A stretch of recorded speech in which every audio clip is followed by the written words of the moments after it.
જે પ્રકારે આજ સવારથી જ વરસાદી માહોલ અમદાવાદમાં જામેલો છે તેને ધ્યાનમાં રાખીને વાસણા બેરેજના 3 દરવાજા ખોલવામાં આવ્યા.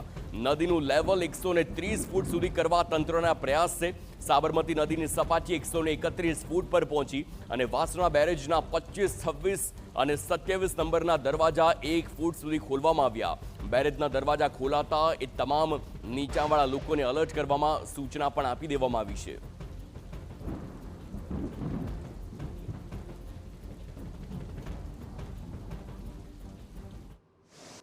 રાજ્યના અનેક જિલ્લાઓમાં ભારે વરસાદને લઈને હવામાન વિભાગ દ્વારા એલર્ટ આપવામાં આવ્યું છે. ત્યારે અમદાવાદ શહેરમાં પણ ભારે વરસાદનું ઓરેન્જ એલર્ટ છે તે આપવામાં આવ્યું છે.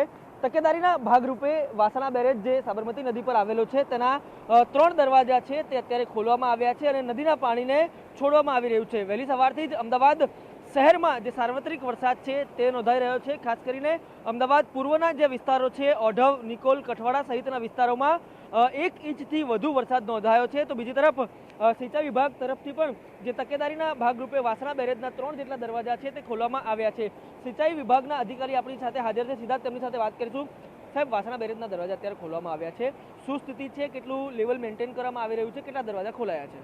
હાલમાં વાસણા બેરેજમાં 131થી ઓછું લેવલ છે, 130 સુધી અમે મેન્ટેન કરીશું અને વરસાદને ધ્યાનમાં રાખીને અમે 25, 26 અને 27 નંબરના 3 ગેટ છે એ 1-1 ફૂટ ખોલ્યા છે.